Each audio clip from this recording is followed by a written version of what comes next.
Sport Santé vous est présenté par l'Hôpital de la Tour. Votre santé, notre passion.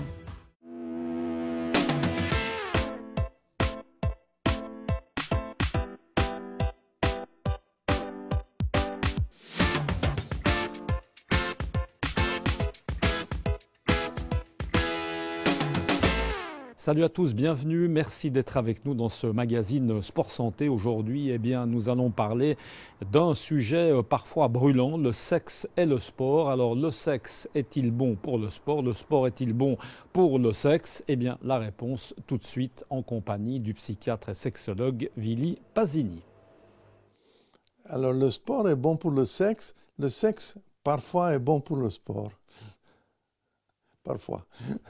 On a complètement éliminé l'ancienne formule des entraîneurs de football qui mettaient à la retraite les footballeurs au vert, oui, pour qu'ils gardent les énergies pour le jour de la compétition. Ça, c'est absolument abandonné du point de vue physique. Du point de vue mental, peut-être. Mais au contraire, on a une pensée plutôt inverse. Plutôt pour les femmes que pour les hommes. Les hommes, ils ne doivent pas faire des relations sexuelles dans les 3 heures qui sont précédant l'effort physique, l'effort sportif.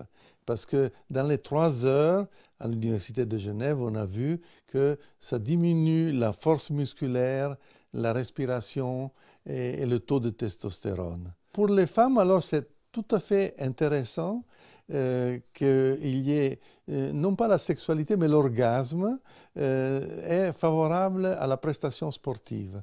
Il y a des recherches, surtout en Israël, qui montrent qu'il y a des femmes qui ont un orgasme avant la compétition et qui augmentent comme ça leur performance sportive. Moi, je suis assez contre l'abstinence. C'est un modèle ancien de sexualité. On disait aux étudiants aussi, il ne faut pas se masturber avant les examens.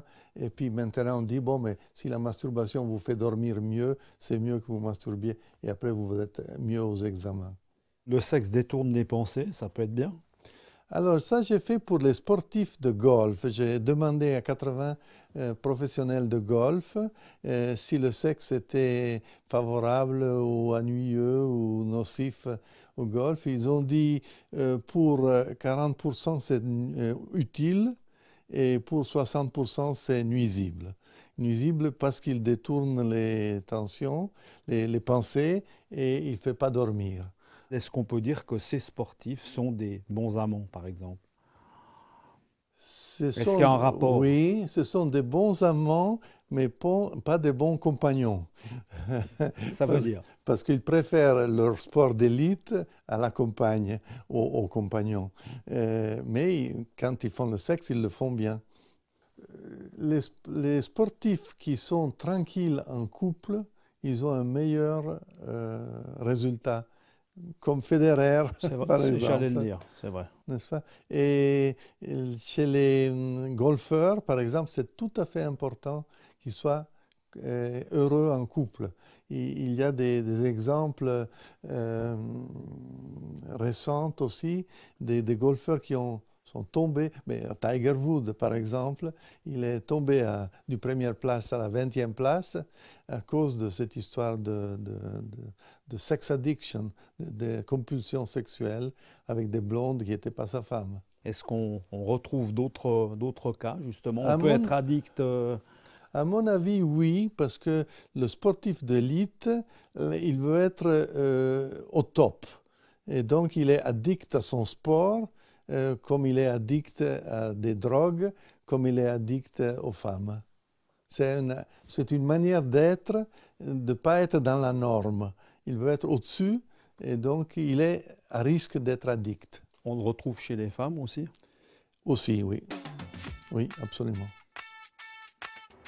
Voilà, on espère en tout cas que le docteur Vili Pasini aura pu éclairer votre lanterne sur un sujet parfois encore un peu tabou, le sexe et le sport. On se retrouve quant à nous pour parler santé et sport le mois prochain. À bientôt. Ciao!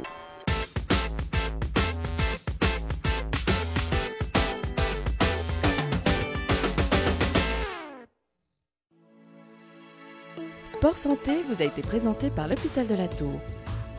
Votre santé, notre passion.